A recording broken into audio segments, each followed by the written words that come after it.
Gostaria de convidar a abrir a palavra de Deus agora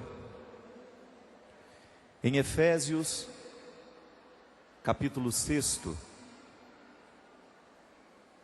Efésios, capítulo 6, versículo 10 em diante. Vamos silenciar. Nós não queremos fazer nenhuma concorrência à palavra de Deus neste momento. Que a palavra de Deus não tenha neste momento como concorrente máquinas fotográficas. Que a palavra de Deus neste momento não tenha como concorrência a nossa indisciplina,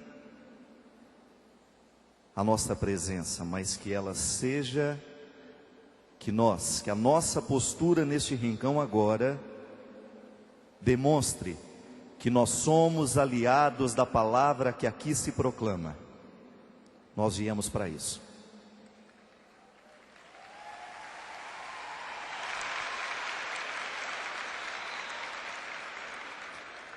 Capítulo 6 da carta de São Paulo a Efésios, versículo 10. O combate da fé. Para terminar esta carta, eu vos digo: armai-vos de força no Senhor, da sua força onipotente.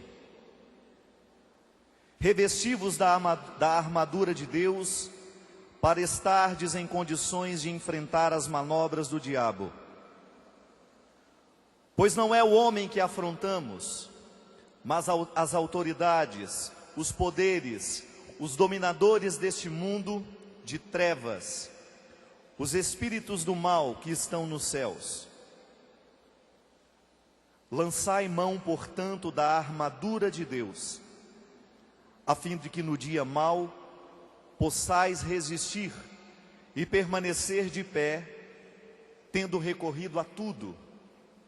De pé, portanto, nos rins a verdade por cinturão, com a justiça por couraça, e como calçados nos pés, o ardor para anunciar o evangelho da paz.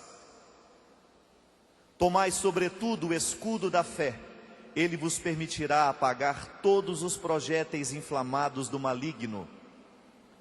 Recebei, enfim, o capacete da salvação e o gládio do Espírito, isto é, a palavra de Deus.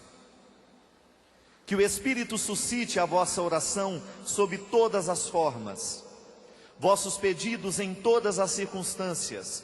Empregai as vossas vigílias em uma infatigável intercessão por todos os santos, também por mim.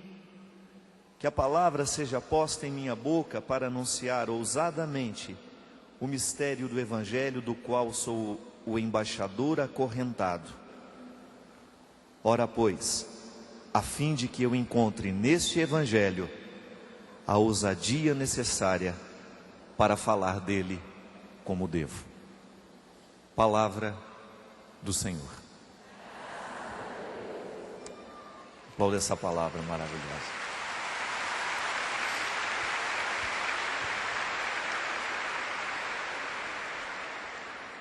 Minha gente, eu não tenho dúvida de que o que nos traz a este rincão neste fim de semana é a nossa fé. O contexto da fé é um contexto muito rico, porque fé está diretamente associado à existência. Nós fazemos a experiência da fé nas pequenas coisas. Você hoje tomou café da manhã num lugar desconhecido, um café preparado por pessoas que você não conhece. E qual é a garantia de que aquele café não estava envenenado?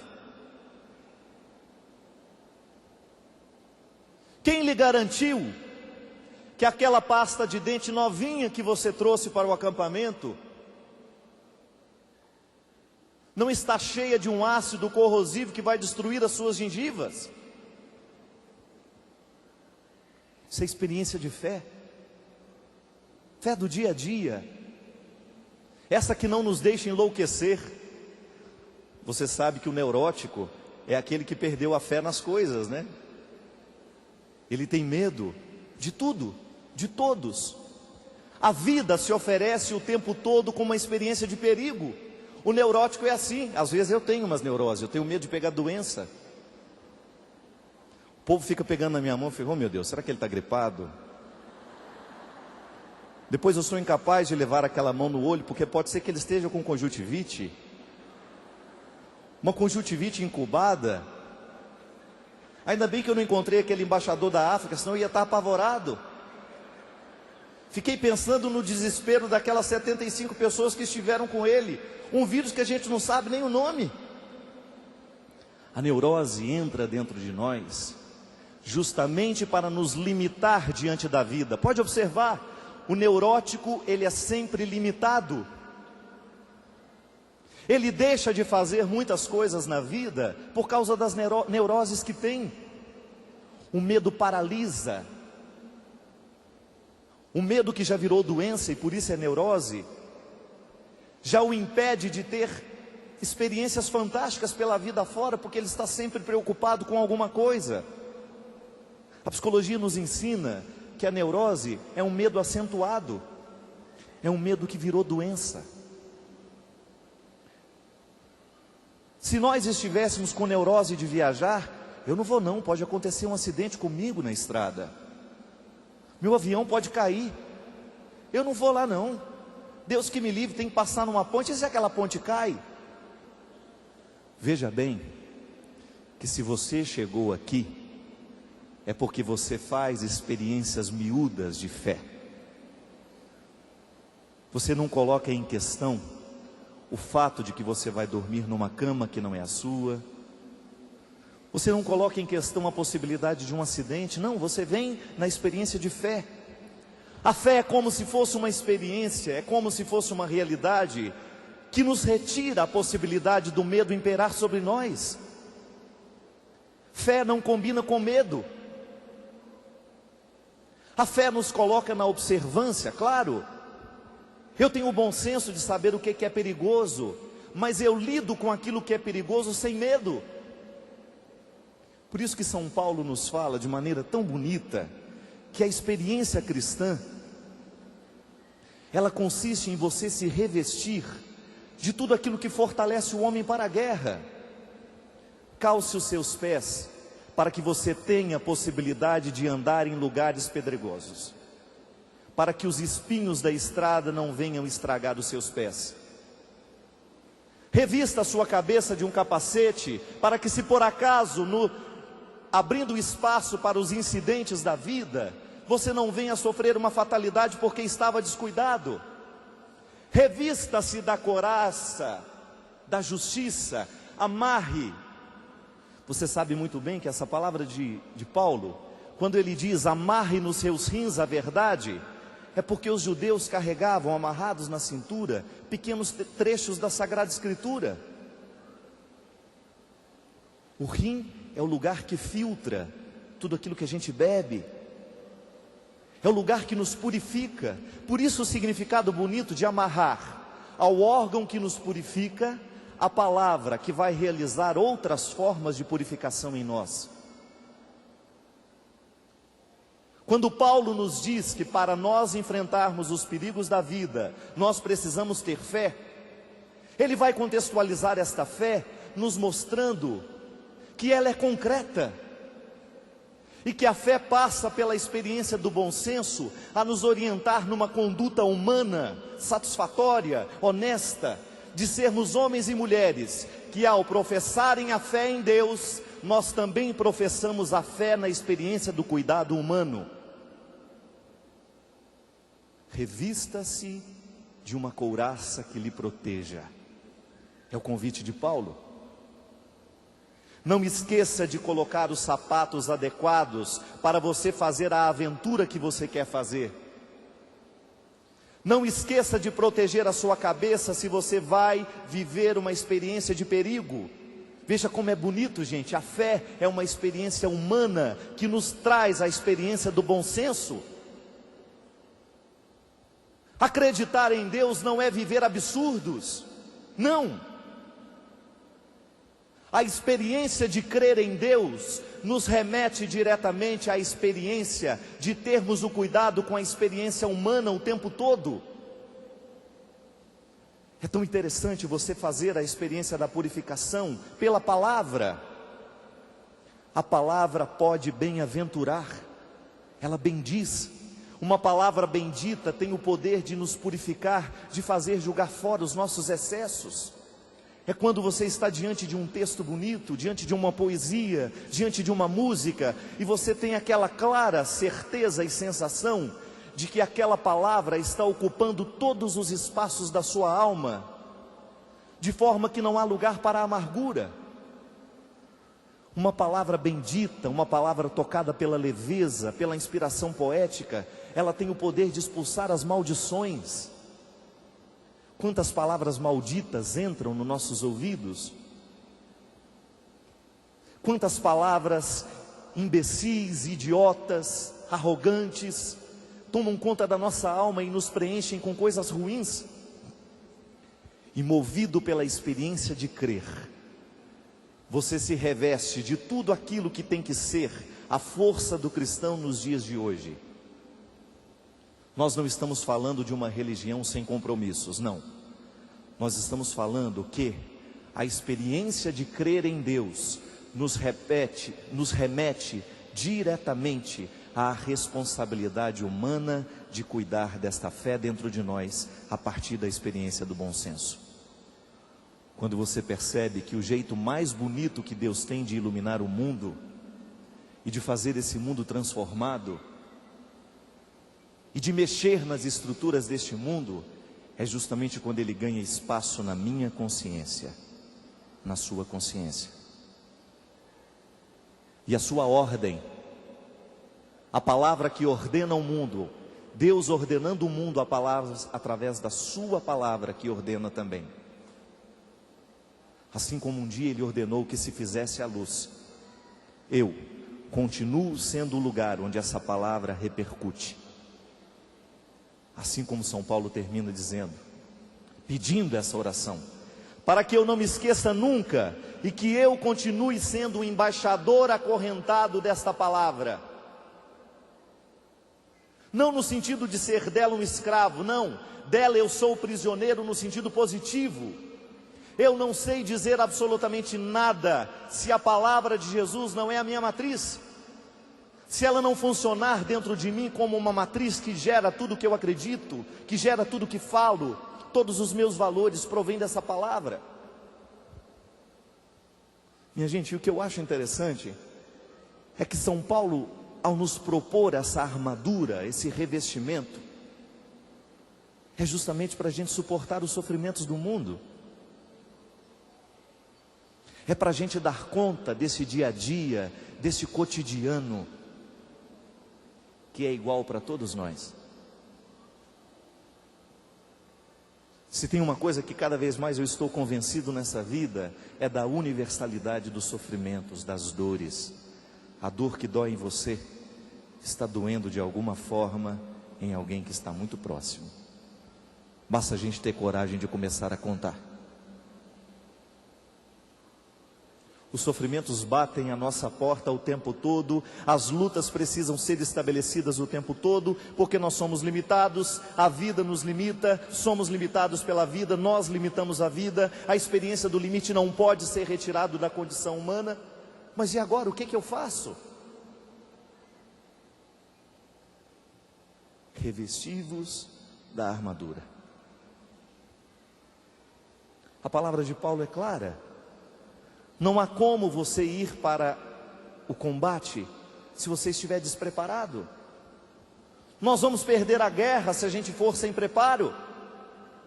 Nós não conseguiremos sobreviver se nós não estivermos revestidos desta couraça, e a isso chamamos fé. Essa disposição que nos dá, essa disposição que nos move, que nos leva a enfrentar a vida, a não fazer dela um desafio que eu não quero enfrentar. a estabelecer com ela um pacto o tempo todo. Eu não quero ser vítima da minha vida. Eu tenho que estar munido de todas as forças humanas, espirituais, psíquicas, emocionais. Eu tenho que buscar o meu aperfeiçoamento humano o tempo todo, senão eu não dou conta no momento da fragilidade, minha gente. É desse fortalecimento que Paulo nos alerta, é para isso que ele nos aconselha. Fortalecei-vos enquanto ser humano. Descobre naquilo que tu és. Descobre em todos os aspectos do teu ser o que ainda precisa ser aprimorado, o que precisa ser tocado, o que precisa ser modificado, para que no momento em que a vida lhe parecer insuportável, você tenha condições de reagir. É reação. Agora, se você vai para a batalha, se você vai para a luta, se você vai para a guerra, sem estar com os preparos da guerra, é provável que você morra nos primeiros 5 minutos de batalha. E nisso está o poder de tudo que é diabólico no mundo hoje. O poder de tudo que é diabólico, isso é, diabolos, aquilo que separa, aquilo que desagrega, aquilo que retira a inteireza. Tudo aquilo que nos quebra como pessoas, tudo aquilo que quebra, que não nos deixa atravessar, como nós dizíamos no início, as neuroses.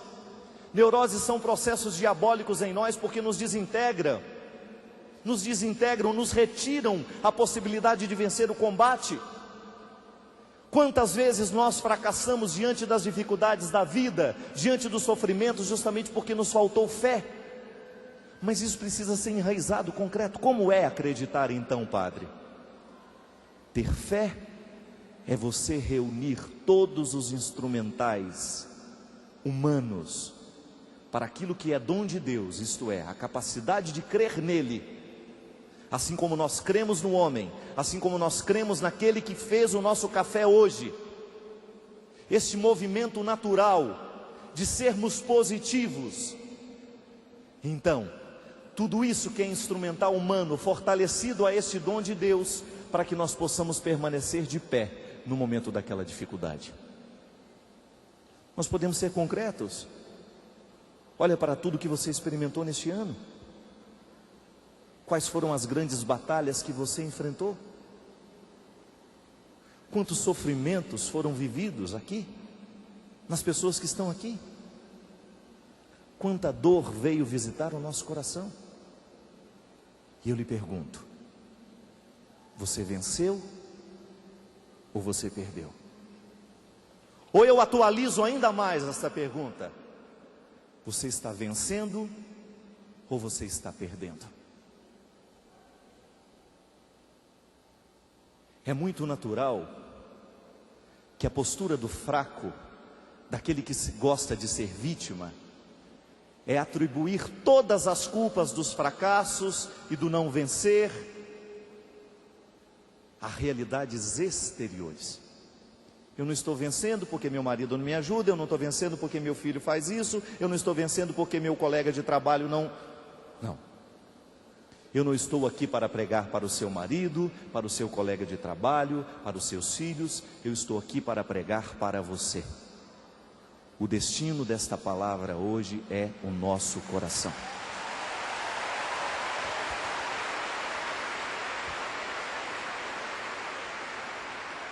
Soldado que é honesto, reconhece o porquê que perdeu a batalha a partir de si, não a partir dos companheiros que estão do lado. É o passo mais seguro para qualquer mudança dentro de nós.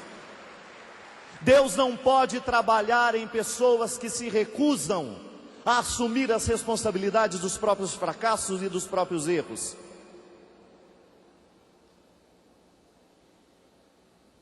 E você pode ter certeza absoluta, assim como é maravilhoso você estar diante de pessoas que reconhecem e que gritam hosana diante do altar, por tudo aquilo que foi de bom nessa vida, é tão lindo e talvez ainda mais nobre aquele que consegue reconhecer: eu fracassei, e por isso também grito hosana, porque na experiência do meu fracasso, eu reconheço onde é que faltou a couraça, onde é que faltou o sapato de proteção, onde é que faltou o capacete da armadura, para que no próximo ano nós tenhamos condições de adentrar estas datas, esta nova oportunidade de sermos quem nós somos, fortalecidos pela análise que fizemos do ano que passou. Não é vergonha nenhuma fracassar, minha gente. Nós somos humanos. Não é vergonha nenhuma você esbarrar na sua incapacidade, nos seus limites. Vergonha é você fingir que não vê. Vergonha é você continuar arrastando os seus dias, sem a capacidade de voltar e de fazer uma leitura da sua vida a cada instante, a cada dia, a cada oportunidade, para que, na releitura de tudo isso, você possa ter a possibilidade de reescrever uma história diferente.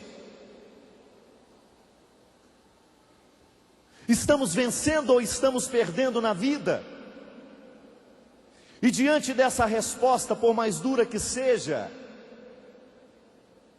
a maturidade nos ensina que não se trata de buscar culpados, não, se trata de buscar a postura que possa modificar então se estou perdendo, ou então que possa nutrir e alimentar ainda mais se estou vencendo. Eu confesso para vocês, eu como padre, na minha experiência de conhecer os bastidores da humanidade, eu fico assustado com a falta de coragem que prevalece dentro do coração humano hoje. Fico assustado.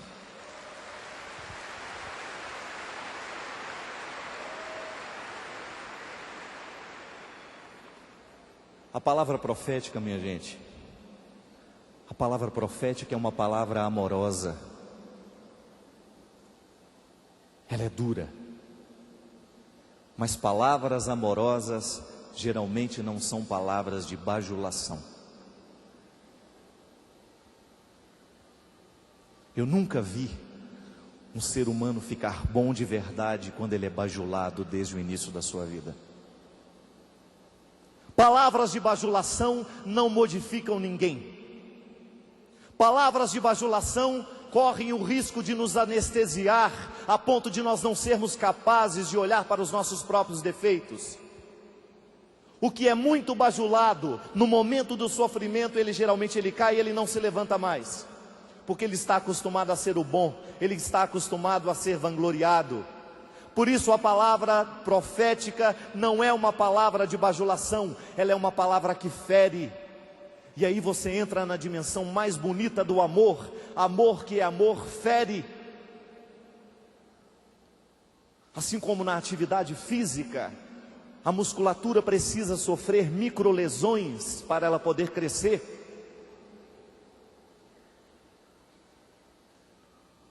Aqueles velhos tudo torto que não dá conta de ficar nem, parece um anzol.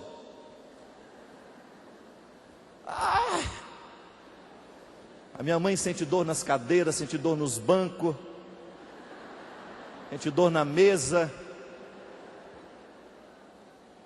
E nós sabemos, as dores das costas, elas são frutos, sabe de quê? De falta de um exercício físico, se chama fortalecimento da lombar. Essa bobaginha aqui, ó. Isso aqui fortalece a lombar, quando feito no aparelho certo, de um jeito certo. Agora eu pergunto, é gostoso fazer? Não. O seu músculo sofre na hora que você está fazendo. Ele está sendo microlesado, isto é, ele sofre pequenas rupturas, e aí ele cicatriza mais forte.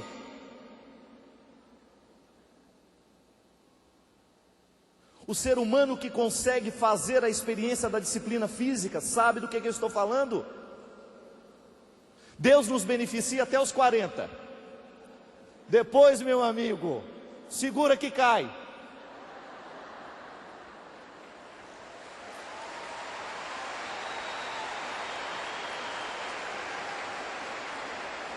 Mas sabe o que é bonito? até os 40, Deus lhe dá a oportunidade de envelhecer bem. Aí você, eu acho que hoje não vai dar para ir não, eu tenho um churrasco aí, está difícil, mas segunda-feira eu começo. E você passa os 40 anos se justificando, e o seu músculo vai ficando quietinho, feliz, porque ele não está sendo exigido. Ele vai ficando quietinho, ele não vai reclamando, porque ele está todo tranquilo. Aí quando passa os 40, aí o negócio vai ficando. E você vai vendo que você é filho de Adão.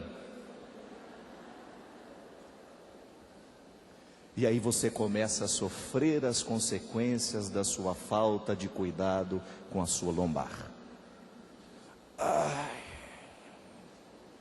A pessoa fala, ela fica 15 minutos só assim, ó. Quando ela levanta, né, ela é incapaz de dar uma palavra com alguém.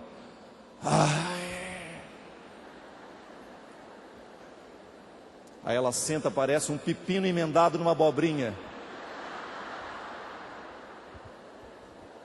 Ninguém nos escondeu que seria necessário a disciplina, ninguém nos ensinou, ninguém nos iludiu de que seria fácil, que nós nascemos de um jeito e morremos, não. O seu corpo, se não é disciplinado, se o seu corpo você não expõe ao sofrimento necessário, ele vai despencar antes da hora. E porque ele despenca antes da hora, o que mais sofre é as costas, porque nós não nascemos para ficar em pé. A gente ficou em pé de atrevido. Era para a gente estar igual assim. Você imaginou que coisa feia, você de salto alto, precisando entrar numa festa desse jeito? Você não sabe o sofrimento que a nossa próstata tem, porque a gente faz xixi em pé. Os homens, mulher só vai quando o banheiro é muito sujo, né? O nosso sofrimento, outro dia estava ouvindo um médico nos explicar isso, sabia disso? Que o fato de nós termos ficado de pé, causa um sofrimento terrível para o nosso organismo. Claro, a gente se adaptou a isso. Mas a nossa próstata sofre dobrado. Mas ninguém tem vontade. Imagina se você pega vendo seu filho fazendo xixi sentado. Que é isso, menino? As nossas costas são o primeiro lugar a sofrer as consequências da nossa indisciplina. São o primeiro lugar. Só que tem um detalhe, minha gente. A musculatura do corpo, ela é fortalecida na atividade física. E a atividade física, quando bem orientada, ela evita as dores da velhice. Vai ficar aquele velhinho empinado, bonitinho, saudável, porque ele substituiu a massa gorda pela massa magra na hora certa, enquanto o organismo agia a favor dele. Ele fez o que tinha que fazer na hora certa. Aí ele vai envelhecer melhor, ele vai envelhecer com mais qualidade. Mas o despreparo, esse que eu falo, onde é que nós malhamos a alma, o espírito, para que a gente dê conta da vida até mesmo antes dos 40? Quando a gente começa a passar pela experiência de verem despencar os nossos sonhos. Aquilo que eu esperava que seria, não foi. E agora? O que eu faço? Como é que eu reajo diante de uma vida que não deu certo? Como é que eu dou testemunho da minha fé no momento do meu sofrimento? Qual é o fruto que eu produzo no momento em que a vida não é do jeito que eu gostaria que fosse?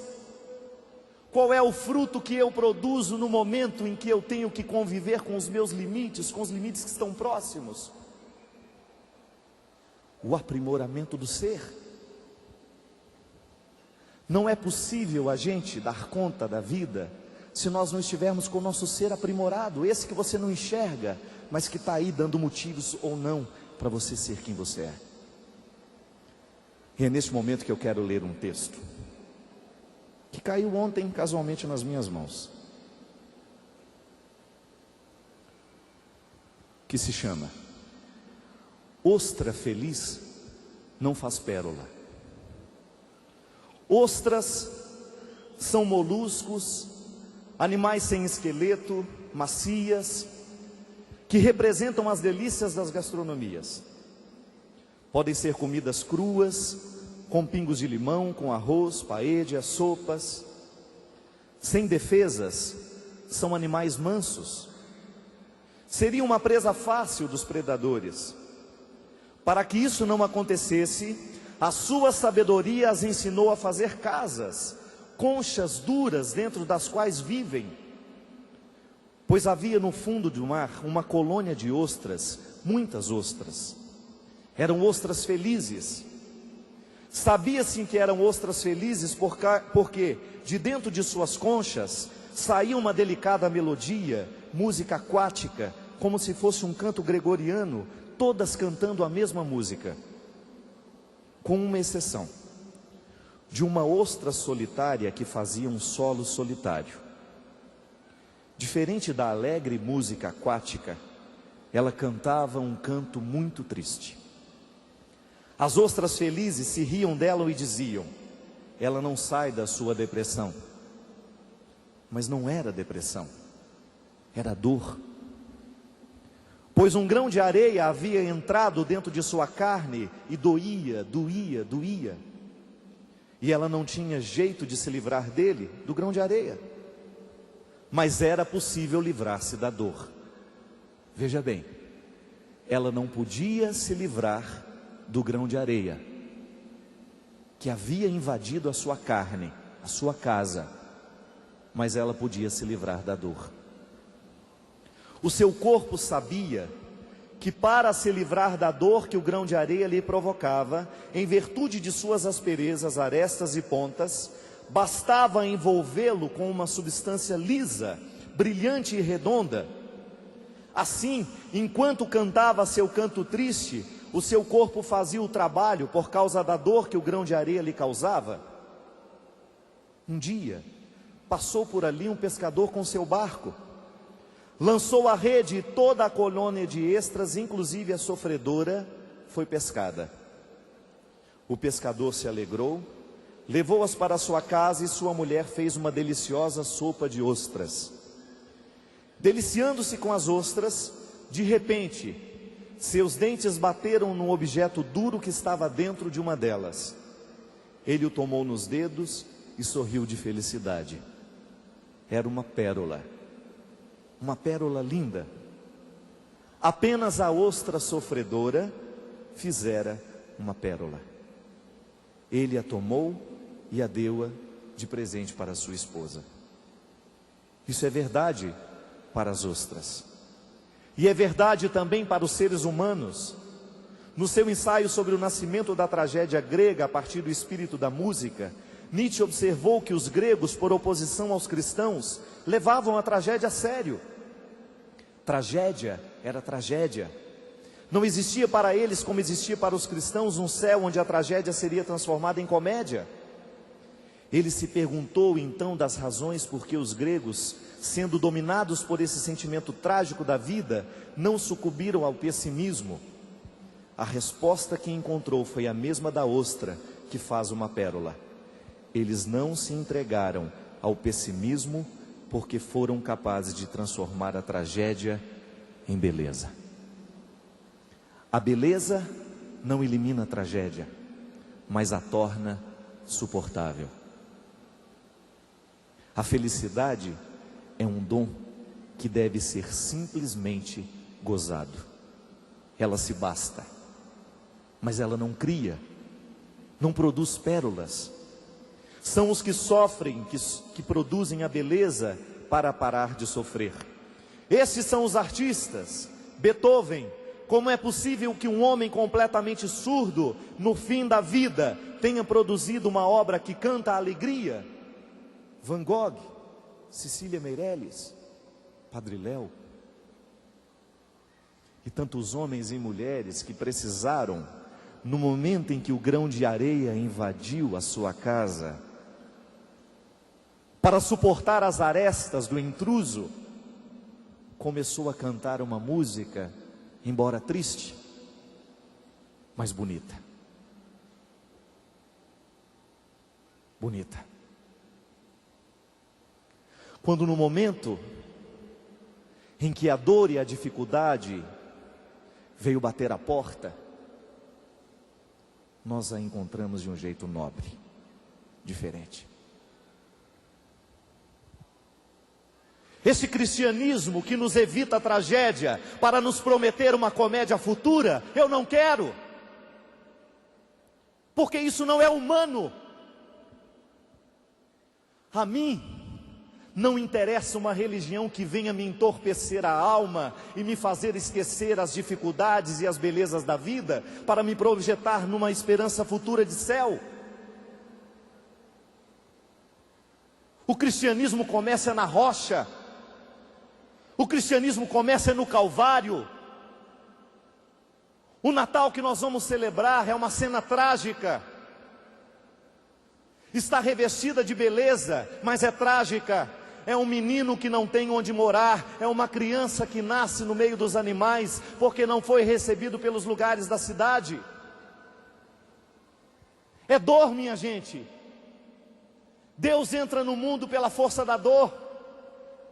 Deus se despede do mundo pela força da dor. E se nós temos a honra de dizer que nosso Deus é rei, nunca te esqueças que o teu rei é coroado de espinhos.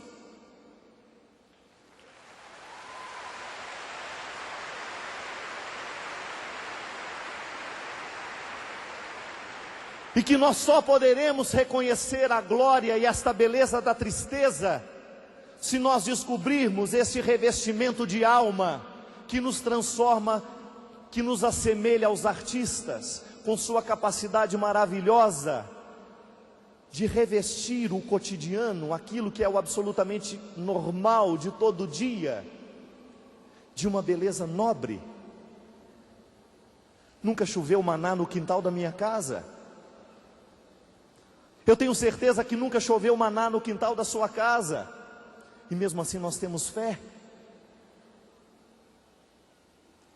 Deus mora o tempo todo e faz questão de estabelecer a sua tenda nos calvários da humanidade. E é lá que nós precisamos descobrir, é lá que nós precisamos abrir os olhos para ver que a sarça, a mesma que ardeu diante dos olhos de Moisés, continua ardendo diante dos nossos olhos hoje. E a cena não é tão bonita quanto nos parece. Religião, se não é para nos ensinar a enfrentar as tragédias da vida, ela não serve para nada, ela nos aliena e ela nos coloca numa projeção futura, de um futuro que não chega, que não acontece, de uma realidade etérea que não se adapta, que não se aproxima de nada do que é nosso. Corta o seu dedo e sinta que o milagre de Deus é realizado em você, numa carne que cicatriza-se aos poucos, mas é aos poucos. Deus não fere a ordem humana. Se cortou, terá que passar pelo processo da cicatrização. É humano. A graça de Deus nos reveste, minha gente, para que nós tenhamos a sensibilidade do artista. Por que você acha que Jesus era tão fascinante? Por que você acha que as multidões corriam atrás de Jesus e queriam ficar perto dele e queriam ouvi-lo? Porque Jesus era um especialista em revestir a tragédia de beleza. Ele não permitia que o pessimismo, a leitura mais fácil diante da tragédia, é a leitura pessimista. Ser pessimista não dá trabalho nenhum, porque o pessimismo não nos move para a gente encontrar motivos para continuar. O pessimismo nos faz arriar. Assim como a gente arria diante da necessidade de fortalecer os músculos das costas. O pessimismo é a resposta mais simples que nós podemos, simplória, que nós podemos dar aos problemas da vida. E atrelado ao pessimismo, a experiência do ódio. Quando você odeia, você não tem trabalho nenhum. Não requer aperfeiçoamento humano odiar, porque o ódio é uma resposta natural, diferente do amor. O amor fere, O amor é o fogo que arde sem se ver, é ferida que dói, é um contentamento descontente, é dor que desatina sem doer. Camões tinha razão. Agora, quer entender os versos de Camões? Demora, porque eles são aparentemente contraditórios. É dor, mas ela desatina sem doer. Não é discurso lógico. Discurso lógico é o pessimista. O discurso pessimista, ele é absolutamente lógico. E ele convence. O discurso da fé passa o tempo todo pela sugestão. Eu, quando dava aula na faculdade, eu dizia isso. Fé é uma espécie de intuição. É como eu ter que dar explicações do porquê que eu amo você. A pergunta mais idiota que nós podemos fazer é esta: você me ama? Aí o outro idiota responde: eu amo. Aí o idiota, movido por uma idiotice ainda maior: por quê?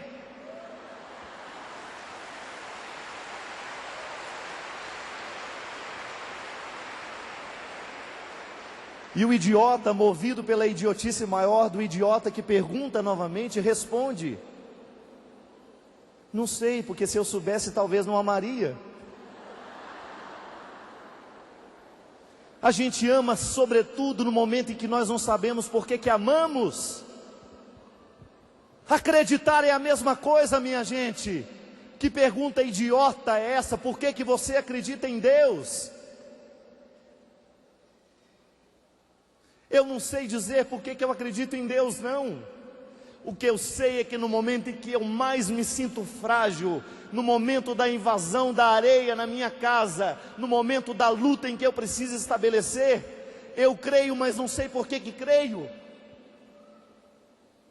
Alguma coisa dentro de mim me joga para fora de mim mesmo. E eu não aceito o pessimismo do momento, eu não aceito o pessimismo dos idiotas que estão de plantão. Eu creio porque no momento da dor Deus me segura. Deus me segura a partir da minha mente, do meu bom senso, da minha crença. Deus me segura a partir do amor que eu amo. Deus me segura a partir do perdão que eu perdoo. Não queira me pedir as razões da minha fé, porque eu não sei dar.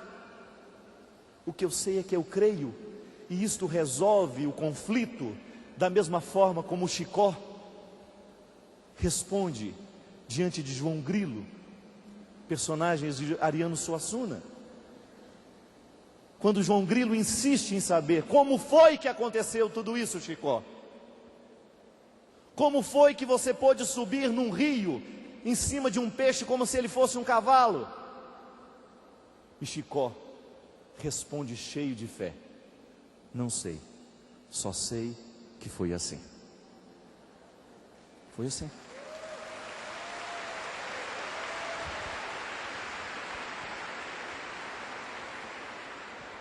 Eu olho daqui para Roseli Barca. A Roseli perdeu os 2 filhos num acidente trágico. Essa mulher não tem razões para estar aqui, não. Humanamente, não há. Você voltaria os seus olhos para o céu e gritaria hosana com os 2 únicos filhos que você tem sepultados? Não creio. Mas ela está aqui. O que faz essa mulher sair da cidade dela e vir até aqui? Não queira saber através dos motivos humanos, porque é bem provável que a gente vai ser pessimista na explicação de tudo isso. É uma dor que nós precisamos, sabe fazer o quê?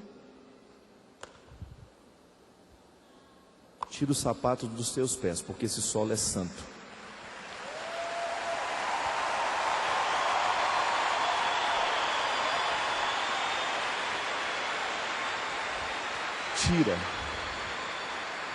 tira as sandálias dos teus pés. Minha gente, se você souber tudo o que se passa nos corações que estão do seu lado, se você pudesse ouvir um pouquinho do que esses que você não sabe o nome têm a lhe dizer, você vai descobrir o que foi que eles revestiram, a dor que visitou a casa deles, o sofrimento que invadiu. A Roseli está aqui porque ela quer ser aquela ostra, aqui mesmo no momento do canto triste, está a produzir uma pérola. Está produzindo pérola.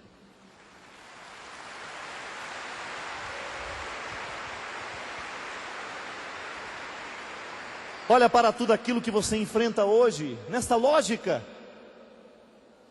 Revista-se da couraça, da justiça, da verdade, revista-se dos poderes do céu, revista dos poderes de Deus, revista-se dos poderes do bom senso, da visão aprimorada, e entre este novo ano assim, permitindo que Deus faça pérola em você, na sua luta, na sua dificuldade.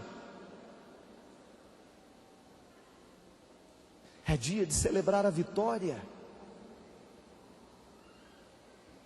O poeta Manuel Bandeira escreveu um poema fascinante, em que ele diz: vou-me embora para Passárgada.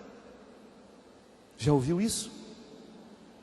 Lá eu sou amigo do rei, terei a mulher que eu quiser, na cama que eu escolherei. Vou-me embora para Passárgada. Onde é Passárgada? Olhe nos mapas. Descubra onde é que está a cidade que Manuel Bandeira deseja chegar tanto. Descubra qual é a fuga que o poeta está querendo. E você só vai entender os motivos do poema ao saber o contexto histórico que o poeta enfrentava no momento em que escreveu. Tuberculoso, numa época em que os tuberculosos tinham que ficar isolados, morriam de tuberculose, era a doença dos poetas. Passárgada é o lugar imaginado, é o lugar da fuga, mas nós não precisamos da Passárgada.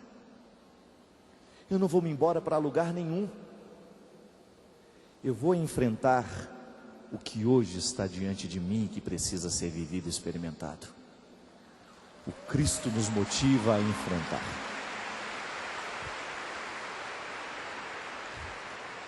Engraçado, os pessimistas, os que legitimam os poderes diabólicos no mundo, eles olham para nós no momento do sofrimento e falam assim: fica assim não, bem, vamos tomar uma cervejinha para a gente esquecer. Vou comprar ali uma cervejinha, tá? Vamos fumar um cigarro, vamos fumar uma maconha. Quantas vezes você escutou isso? A Passárgada. Vamos fugir para algum lugar. Vamos fugir deste lugar, baby. Vamos fugir. Onde quer que você vá, que você me carregue. Pronto. Ou então, deixa a vida me levar, vida leva eu. Deixa a vida me levar, vida leva eu.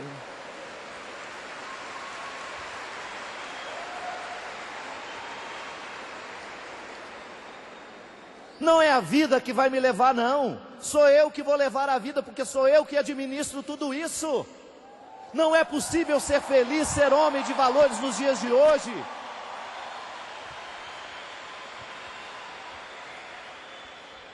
Ou você toma a administração da sua vida nas mãos e começa a olhar para tudo aquilo que está acontecendo e reage de maneira madura diante de tudo isso, ou daqui a pouco você se transforma num verme. vegetativo, pessimista, incapaz de fazer qualquer que seja a transformação, incapaz de alterar qualquer coisa no processo do mundo. Minha gente, as pessoas que verdadeiramente transformam o mundo, as pessoas que verdadeiramente fazem diferença na sociedade, são aquelas que produzem as pérolas no momento da dor e da dificuldade. A começar pelos escritores, a começar pelos artistas. A arte só está verdadeiramente qualificada à medida em que o autor conseguiu traduzir os sentimentos do mundo e fez deles uma vitrine que nós queremos nos aproximar.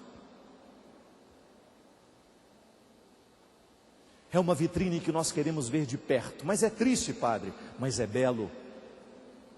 Ali houve uma experiência de superação. A gente se aproxima, tira o sapato e fala: este território é santo, este livro é santo, este poema é santo, esta música é santa, porque ela é uma tradução da superação que é possível e que nos é oferecida. Sabe o que está faltando para nós, minha gente?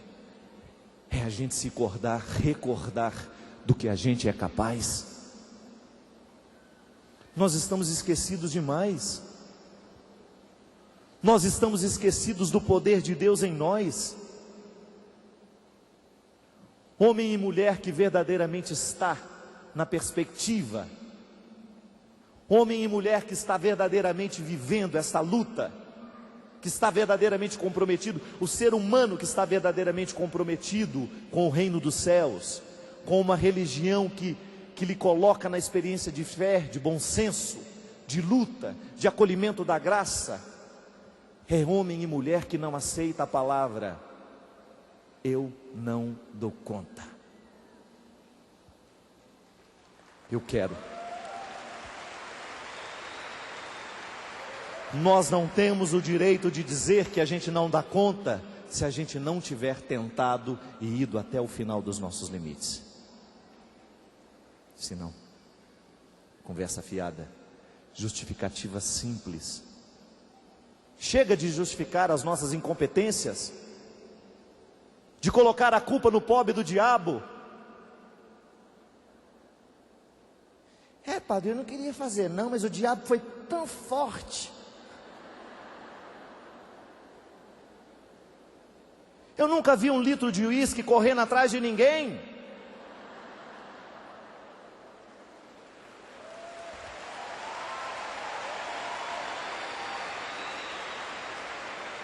Eu nunca vi um maço de cigarro batendo na porta de ninguém. Me fume.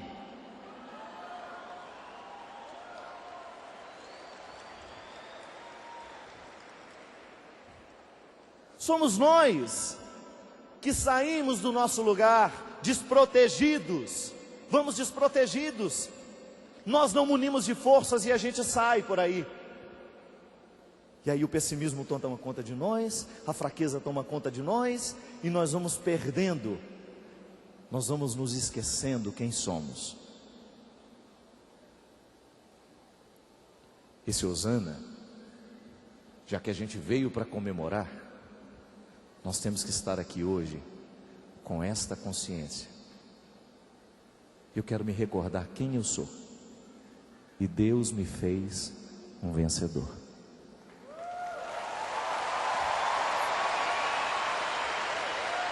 Dá um Mi menor.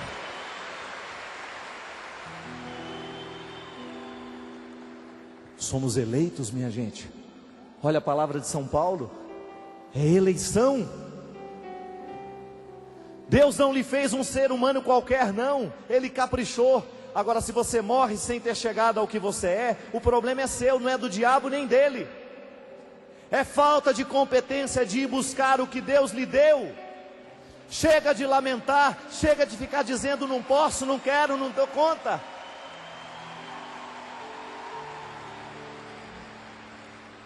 Deus tem projetos maravilhosos para você, mas você precisa querer. Gritar Hosana no dia de hoje é fazer como Roseli Barca, é sair do miolo de sua dor e vir aqui produzir a pérola, Eu quero produzir essa pérola, não importa qual tem sido a grande dificuldade que eu enfrentei neste ano, e quais serão as grandes dificuldades que eu enfrentarei no ano que vem. Eu quero produzir essa pérola, eu quero ficar de pé, como diz a palavra, que me ordena, que me diz, fique de pé e celebre essa vitória, porque é para isso que você veio aqui.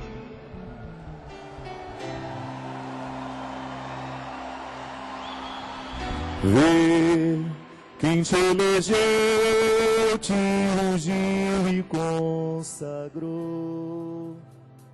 Não temas, nos lábios santos teu nome ressoou.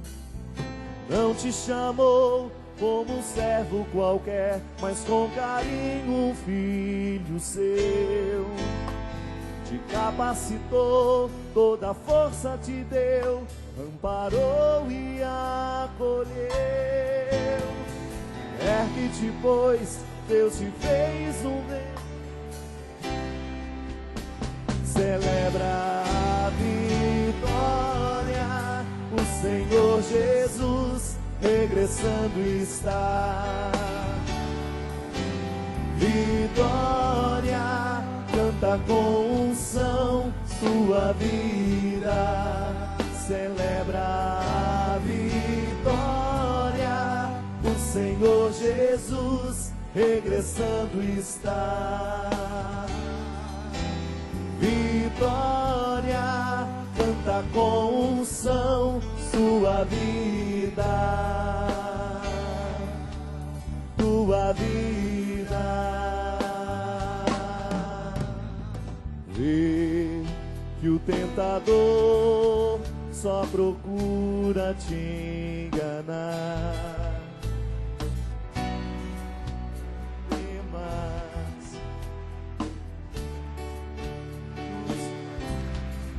Vamos lá. Certo que tens mil motivos, enfim, para tudo abandonar. Abraça o que é teu, permanece fiel, luta sem desanimar. Ergue-te, pois Deus te fez um vencedor. Celebra a vitória, o Senhor Jesus regressando está. Vitória, canta com unção sua vida. Celebra a vitória, o Senhor Jesus regressando está. Vitória, canta com unção sua vida. Sua vida. Agora olha quem está do seu lado.